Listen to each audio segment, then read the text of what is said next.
فرمایا روزہ قرآن بندے کی شفاعت کریں گے۔ روزہ کہے گا اے رب تعالی، اس بندی یا بندے نے سارا دن کھانے پینے سے، خواہشات سے میں نے روک رکھا، آج میری شفاعت قبول فرما۔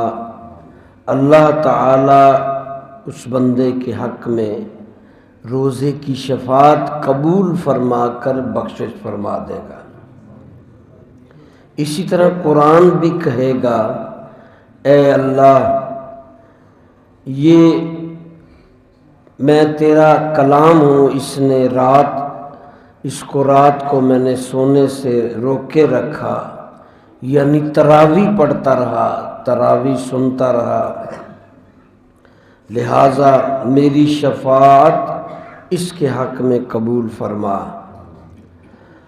فرمایا اللہ تعالیٰ دونوں کی شفاعت قبول فرمائیں گے، قرآن کی بھی اور رمضان کی بھی شفاعت قبول فرما کر اس بندے یا بندے کی بخشش فرما دیں گے۔ تو بھائیوں، تراویح بھی لازم ہے، روزہ بھی لازم ہے، یہ ہماری زندگیوں کے حصے ہیں۔ آج ہمارے پاس رمضان ہے، روزہ رکھیں، حلال و حرام سے بچیں،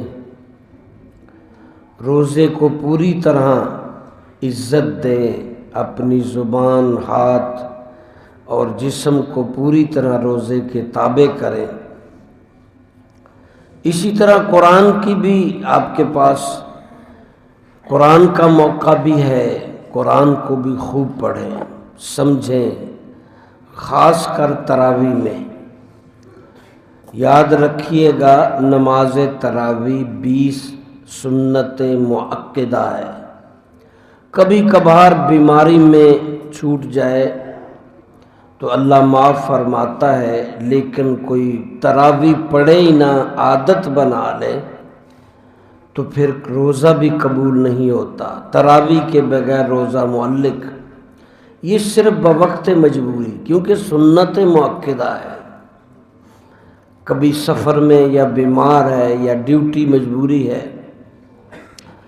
لیکن تراویح بھی سنت مؤکدہ ہے جماعت کے ساتھ، اور گھروں میں خواتین بھی 20 ہی تراویح پڑھیں گی۔ یہ جو 8 تراویح کا کنسپٹ ہے یہ غلط ہے۔ خانہ کعبہ مسجد نبی میں پچھلے سال تک 1400 سال پوری 20 تراویح ہوتی رہی، اور تمام ائمہ اس پہ متفق ہیں، صحابہ کا اجماع ہے، اور 1350 سال تک 20 تراویح ہی پڑھی گئی۔ ابھی کچھ سال پہلے یہ نئی بات آئی ہے کہ 8۔